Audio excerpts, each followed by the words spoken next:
Hello and welcome back. It's puzzle time with Sudoku Sleuth, and today we're playing Skiing Through the Fog.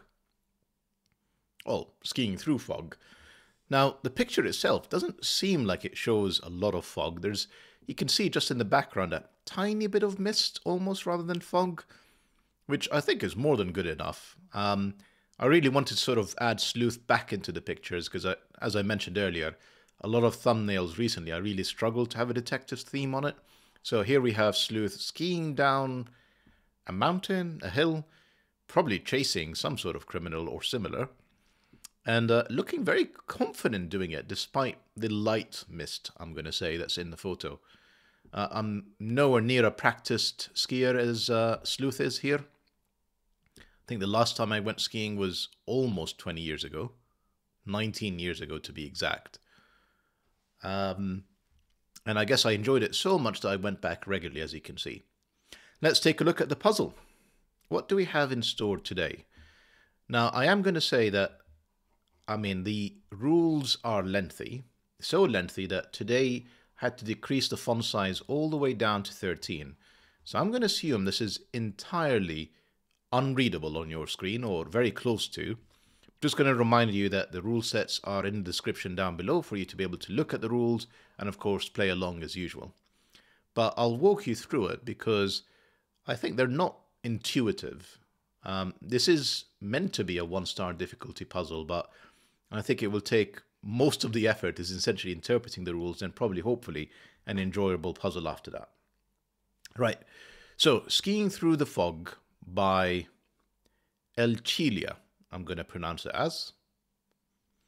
And we have the following set of rules. So first off, normal Sudoku rules apply.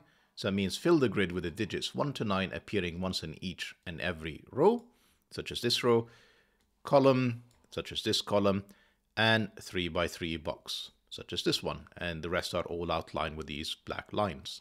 Well, thicker black lines. Now, skiing through the fog. So help the skier navigate through the fog. The skier starts at the arrow, so over here. So the skier starts at the arrow and needs to pass through all the gates by crossing all between lines. So that's the gate here, and there is an in-between line between it, and the skier needs to basically travel through it. The path must run orthogonally between adjacent cells and cannot hit the poles, as in the circles of the gates. So clearly that's the next step. I am going to just color this. So that would be sort of the next step for the skier. And then, can go down, right, left, it doesn't matter. But it's always going to be orthogonal, never at a diagonal such as this. That wouldn't work.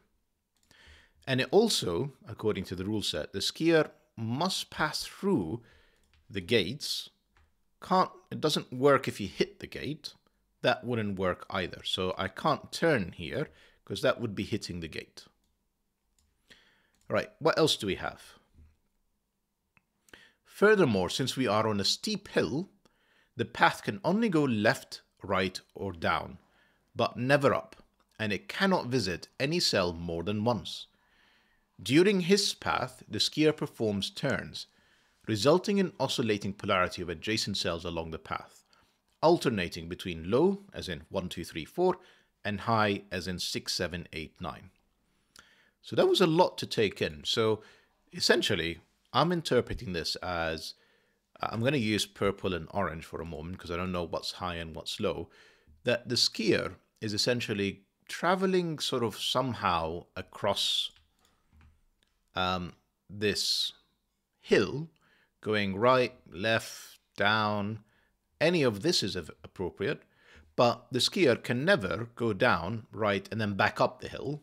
That doesn't work. You need a ski lift for that. So essentially, you can make any orthogonal move, but basically you cannot go back up. The other thing that was also mentioned is the skier cannot visit the same cell again. And if you think about it, that totally makes sense. I've come across to this cell. Now, I really can't sort of go back on myself, turn 180, and then go back down that way. So there's almost like no branching in this path.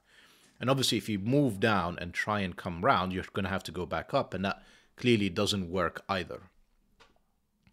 Now, the last thing that was mentioned in there is, I guess because skiers are always sort of twisting and turning as they come down hills, that, let's assume that was the path that the skier took. And I'm just going to color it, I don't know, yellow. What they're saying now is it actually oscillates between low and high. And let's just quickly do that. So all of these would be orange, and all of these would be purple. Did I do that correctly? I think I did. So low, high, or vice versa. So this would be sort of a valid way that the skier could be coming down. And I guess it's really helpful because in a way we're trying to draw a very long German whisper line that is essentially covering a large portion of the grid. Well, I hope a large portion of the grid. Slalom gates? Slalom?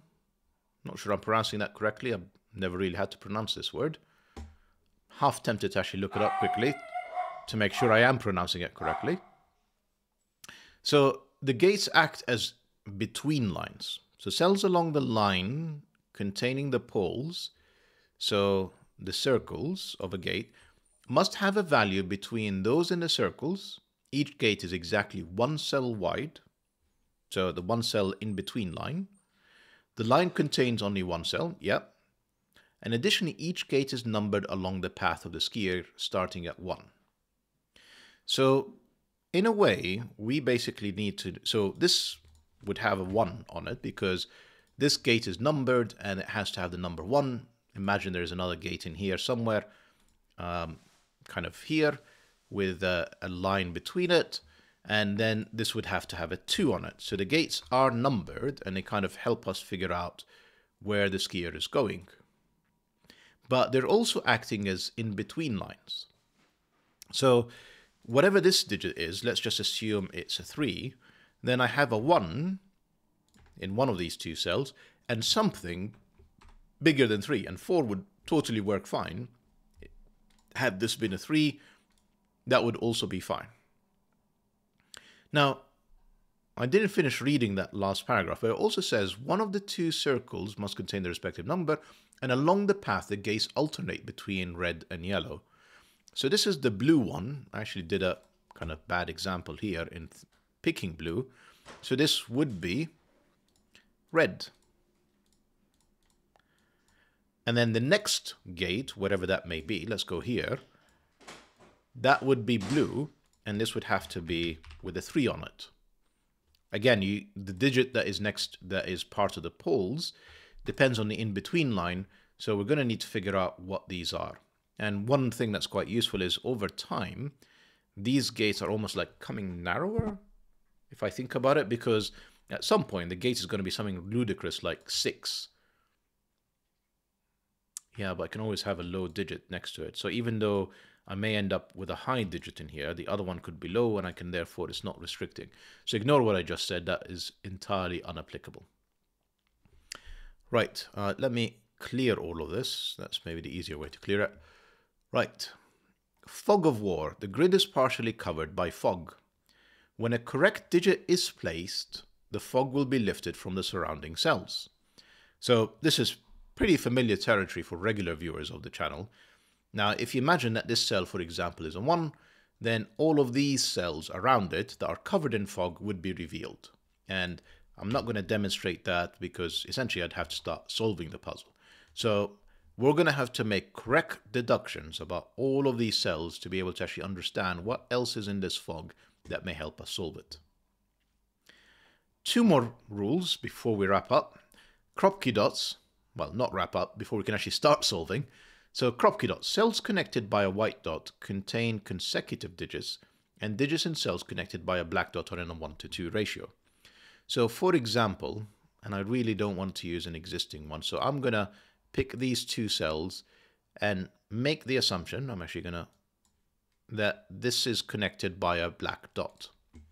So if this was a 2, this has to be in a 1:2 ratio. That could be 1 or 4, as in 1 times 2 is 2, or 2 times 2 is 4. Now, had this been not a black dot, but a white dot, which I can just about draw here, is a 2.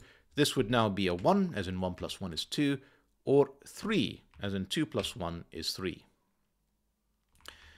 Now, we also have an x that's visible. I ignored this because I think, I feel like I'd be solving this if I start placing digits in here.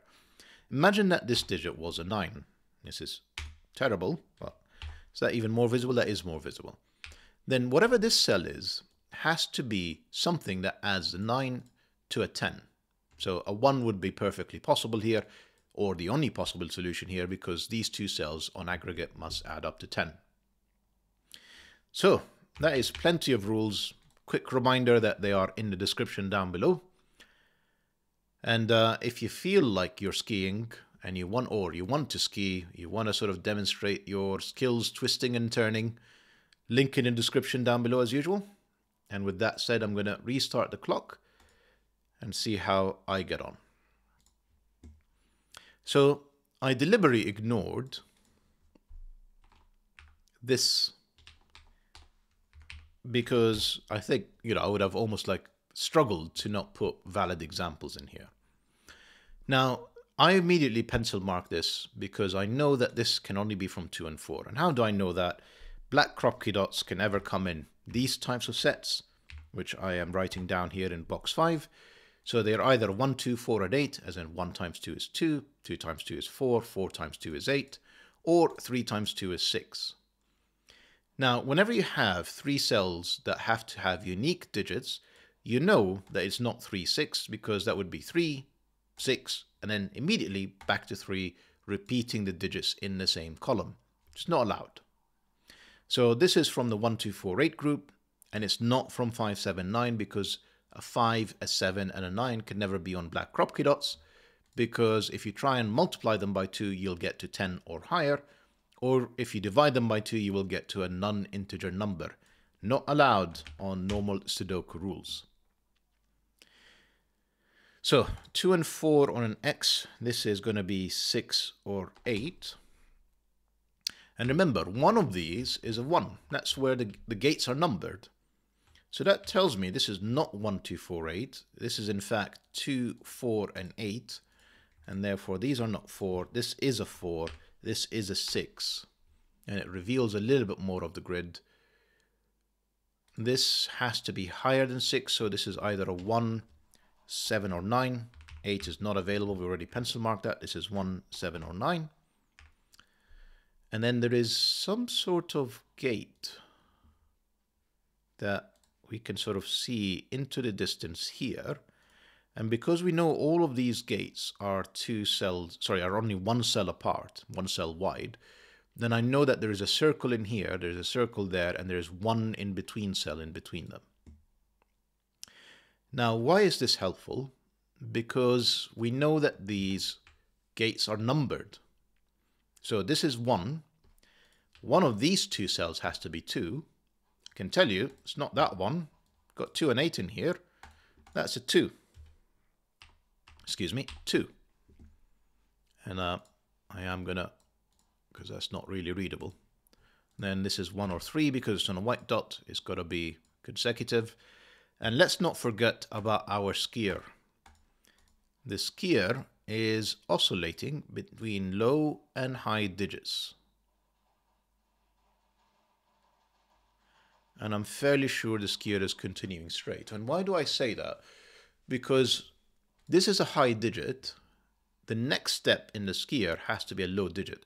I could have turned, but that would mean that there is a low digit connected to a high digit with a white Kropki dot, which is basically nonsense. This can't be 6 and 4 being the 2 digits that are sort of kind of closest together. And why I confidently put it in here, realizing that's not going to reveal any fog. So this also has to be, I mean, this could be 5. No, it can't be, because 5 would be a 6 in here. It's not 6 in the same row. This is 7, 8, or 9 connected to another low digit. It's on an in-between line. It cannot be a 9, because I need to have in here digits that are bigger than whatever this is. So this is a high digit. It's not 6. So it's 7, 8, or 9. If I put a 9 on here, what am I going to put in there that ensures that the 9 is between 2 and whatever this digit is, 10? So that's 7 or 8. Therefore, this has to be higher. It's 8 or 9. We also know it's not 2, 8. In fact, I can even solve this. That's not 2, 8 because we already placed them. That's a 9. Kind of annoying because although it reveals the fog, it doesn't actually tell us anything. It does tell us that this is not a 9. This is a 1-7 pair, and this is 3 and 5. In fact, because this is a low digit, so the path never includes a 5, that's the 3, that's the 5. What I'm going to do is, as much as I can, I'm going to try and avoid coloring anything but the skier's path so that we continue to see where that is. I'm not sure this is going to work though. I'm fairly sure I need to be able to understand kind of the polarity around the grid. So this is a low digit. It's not 3, 4, or 2. It can only be 1. Therefore, this is a 3, revealing more and more of the grid in a not very helpful manner, if I'm honest. This is 6, 7, or 8. Again, this has to be consecutive, but it's not a 9. 6, 7, or 8 can only ever be connected with a 7. It's either 6, 7 or 7, 8. There is no other option in here. It revealed not the next gate, because remember the gates are alternating between red and blue. So given the gate here is 2, means somewhere out there, and I'm leaning towards the right, is another gate. Then I circle back around and come to this 4th gate. And why am I leaning to the right is if I go down here,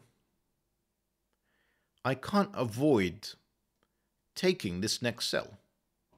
Essentially, this would be high, this would be low, because obviously I can't, whilst it doesn't say anything about orthogonally touching, I can't turn around and take this cell because that would be 2 reds in a row, blue, red, and red. So I'd have to go down, and that's blue. And then I'm clearly next to the gate. I'm going to have to step through it. But this gate is red. I need a blue gate first to step through before I come back and go through the red gate. So I am not turning.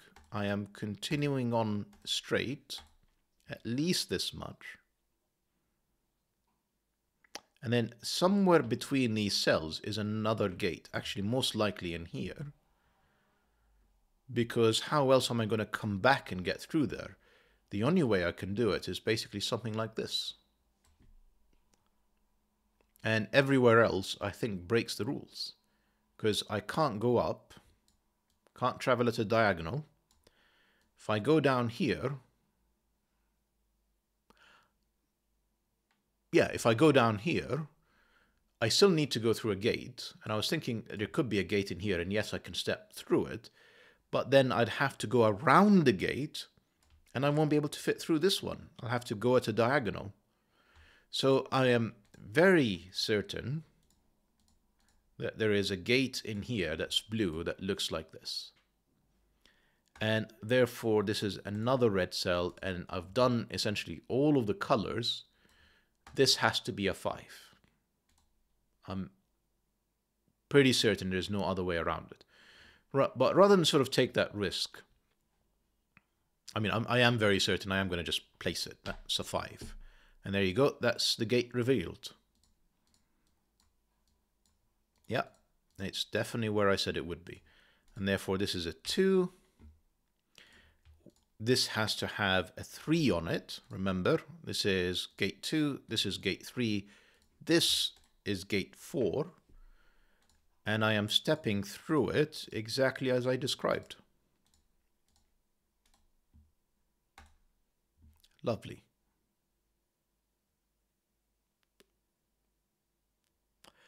Right. What does that tell me?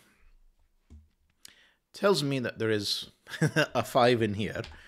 Sorry, back to the Sudoku. So 2 5s, there has to be a 5 in this row. It's not here, can't be next to a 7. There's a 5 in here. 1, 2, 3. I mean, this could be a 4. I've got 3 low cells, 3 high cells, excuse me. Let's think this through.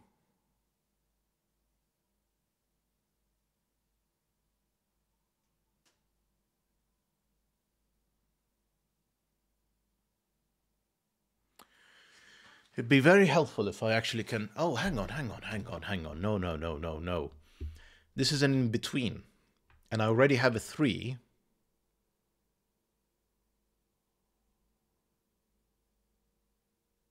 Yeah, so this is a 4. And the reason I'm saying that is this has to be 3, 4, and then something higher than 4. You could also try and reverse it, which is what I was just going through mentally, is I could do 3, 2, and 1, but I can't because I've already placed the 2 in the box. So this is definitely a 4, and therefore this is not the 4. This is the 4. Beautiful. And here is the next gate, and notice it's red. So again, somewhere out here in the fog is a blue gate. We'll get to that later. Now I need 3 with something that is higher than 4. It's basically pretty much anything. But there is no 1 in here. Otherwise the 4 would be outside of it. It won't be an in-between. There is no 1 in there because I've got a 1 already in the box. That's a 1. That's a 7.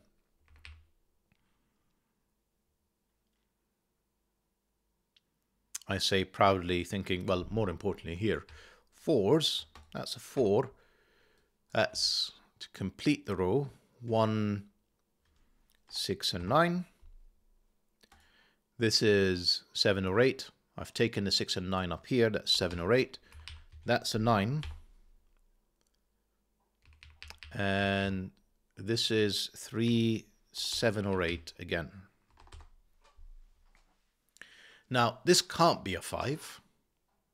One of these is a 5, again, Sudoku. But neither of them are a 5 because I've got a 4 with a high digit, so this is at least a 6.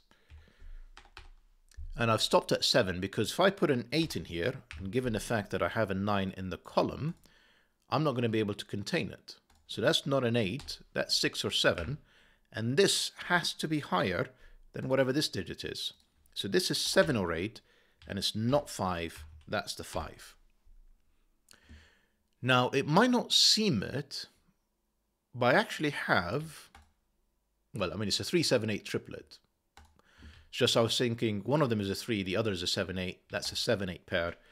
A much easier way than when I just said it is we've got a 3, 7, 8 triplet, that's a 6, therefore that's a 7, that's an 8, that's not 8, that's a 3, 7 now.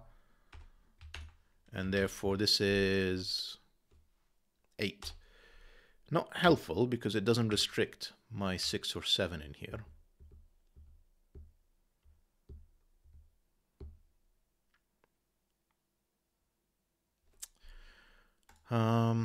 This is 6, 7, or 9. It's not 8 because it's in the column. And therefore this is 1, 2, or 4. 1, 3, or 4. This is a low digit. I clearly have to step through the gate. This is 1, 2, 4. It can only be a 3. That's not a 3. That's the other gate. You can see that here, which needs to have a 5 on it somewhere. Since I stepped through gate 4, this is gate 5. And the only way to get there is continue the skier down this path. And this is lovely because we've got 5 with a high digit. So, and a 9 as well in the column. So this is a maximum of 6 or 7. No, it can be an 8 because I could have 5 and 9 around it. So that's quite unfortunate. Well, let's think about its neighbors for a second. One of these is a 5. The other one has to be higher than 6, 7, 8. So it could be 7, 8, or 9. So 5, 7, 8, or 9. 5, 7, 8, or 9, and neither of them can be a 7. So this is 5, 8, 9. And then I have to step through the gate. This is a low digit. This is 1, 2, or 4. And again, this is 1, 2, or 4, because we've got 3 in the column. For this cell, it was 3 in the row.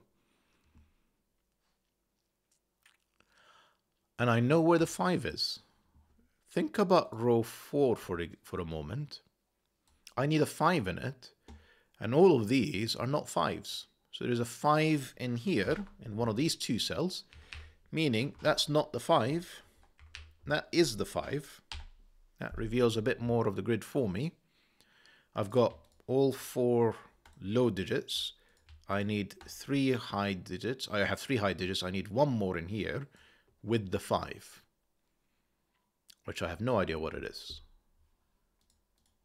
I'd be tempted to think it's 8 if I can eliminate 8 from this cell, but I can't. This is 6, 8, or 9, unfortunately. Let's just keep thinking. So I am definitely taking this gate next. This is the 6th gate. And there's no way around it but to continue as such. Does it say anything about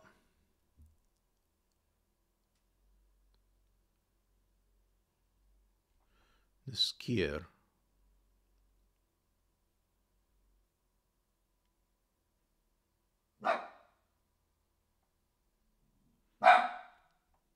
The reason I'm asking that question is because I think I don't have to go down then right.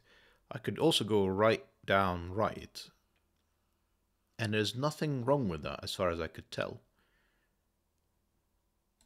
So I'm not sure I want to color this cell just yet. I'm reasonably confident that whichever one I take, this, it will be red. I just don't know it's that one or that one yet. But through the gates, I'm reasonably confident about coloring these, because otherwise we'd be doing diagonals, which are not allowed. And there's definitely a gate in here. And there's definitely a gate in here with a digit in the middle that is high. So this is at least 7 or 8. It can't be 9 again, otherwise how would I surround it? One of these is 6. And then I need something that is higher than 7 or 8. It's 8 or 9.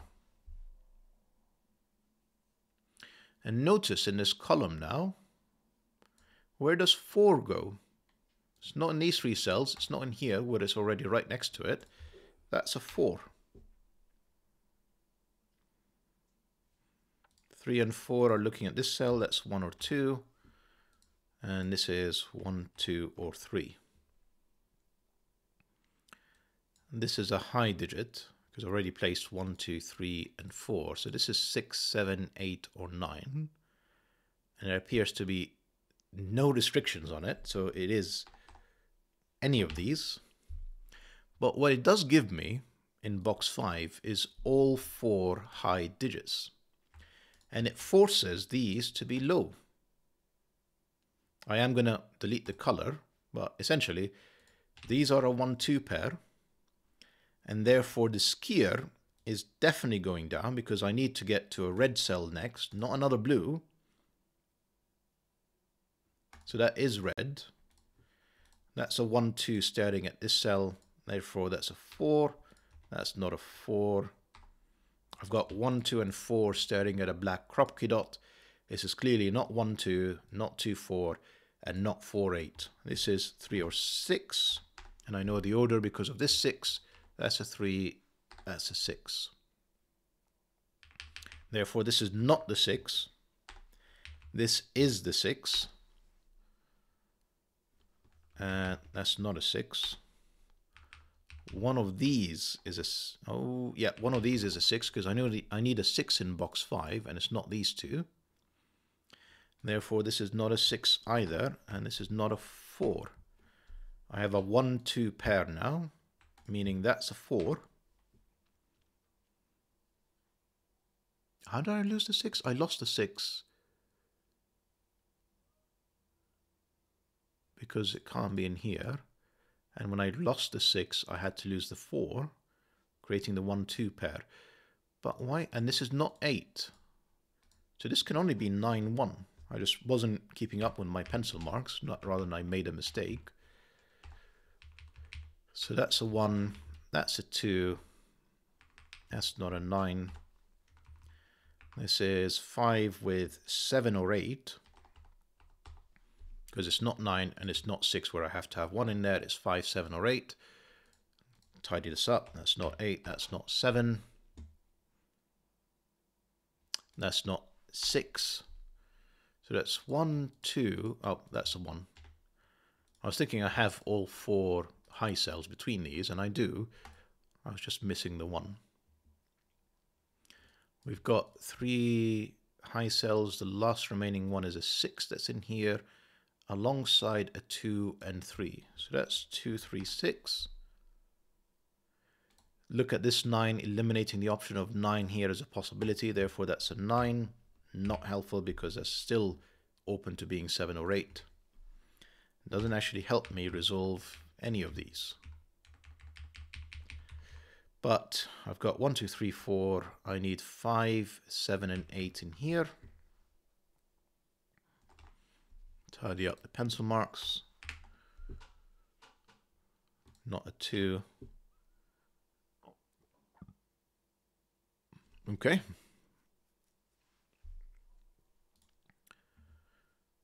So what do I have in here? 9, 7, and 8. This is 6, 7, or 8. Whatever this is, it's not 1. That's the 1. This is now 2 or 3, because I've got 1 and 4 in the row. But I've also got 3 in the column. That's a 2. Ooh, I made a mistake. Doesn't have to be low. Why did I think it has to be low? That's nonsense. Especially since I have a 1-2 pair. So this is not 1, 2, 3, or 4. This is a high digit. That's not 6, or 8, or 9. That's a 7. That fog actually saved me. What can this be? So this is another digit that is adjacent to it. I've got, the reason I said, well, forget all of that for a second. Let's just do Sudoku. So this is based on a column, 6, 7, or 8, but it's not a 6. I've already placed that in the row. That's not a 6. Now I have a 7, 8 double. That's a 6, and therefore that's a 7, and that's an 8. 7, 9. The 8 gives me the 5 in here, the 7 in there, the 6 in here, the 8 in there. It's all coming together now. That's a 5 in the column.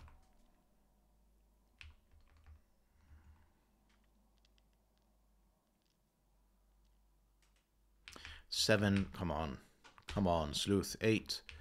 So I need a 9 and a low digit. And I don't know what it is. It could be 1, 2, or 3. Can I technically put a 2 in here with a 9? What happens there? That becomes a 1, that becomes a 3, that becomes a 1, and that becomes a 2, and that actually works. So I'm not sure this is resolved yet. Right, and that's the last gate, and it's the 7th gate. So one of these is a 7. You see, I mean, it's very faint, but you can see that the gate goes vertically here. Therefore, there's another blue cell in this cell, and it's the 7. And I'm actually allowed to have a 7 in here, thankfully, because I can't have a 7 in here. That's a 7. That's an 8. That's a 5. Have I resolved anything here? No. Amazing. Amazing. Okay. Right. 7. Let's finish coloring in here. That's high. That's low. Unfortunate because, well, actually not necessarily unfortunate because I've got a 4 already in the column. So that's 2 or 3 and that's 1 or 2. Again, sort of same rule set. I can't put a 1 in here because I can't find something that's lower than that. I'm going to assume that's part of the path like it was in here. Let me just see. I'm pretty sure it says that it starts and stops at the arrow. Let's see if we don't necessarily need to use that color. I'm just going to leave it empty for now. Taking a look at the column, where is 5? It can only be in here. This 3 tells me that was a 2 and a 1 all along. That's not a 2, that's the 6, that's the 3, that's a 6, that's a 2. That's neither of these are a 6 now. That's a 9, that's a 1. 3 and 7, yep, that's resolved with the 3 at the bottom here that I've ignored earlier for some reason. This is a 2, therefore a 1, a 2, a 1. This is the 3. Kind of back with the 2, 9 that I was sort of playing around earlier, but unresolved. 6, 8, 7. That's a high digit for sure. That's the 9. I need a 5 on this row. Can't be this cell because there is a 5 already in the box, well, and the column. There's 5 in here. That 5 eliminates this cell. That's a 5. I'm left with 2 digits, 4 and 7. And I can't place the 7 in this column. It's in here. And I am tempted to color it, although I don't know if it's technically part of the skier's path or not. But I will color it. Right, we should be able to finish from here. We've got 8 and 2 left.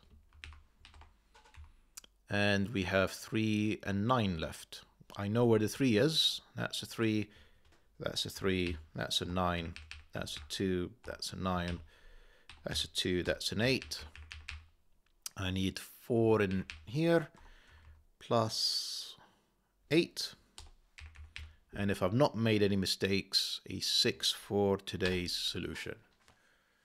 Beautiful puzzle. Beautiful puzzle. So I think definitely worthy of its high rating, 90+%. Apologies, I can't remember off the top of my head what exactly it was. I think it was like 95 or similar. But it's a fairly involved puzzle. I think in general, I tend to sort of struggle with snake-like puzzles, such as this one.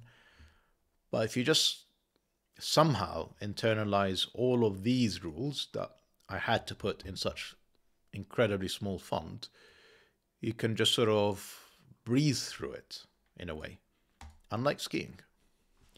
So I hope you guys enjoyed the puzzle and the video, and see you back for the next one. Bye for now.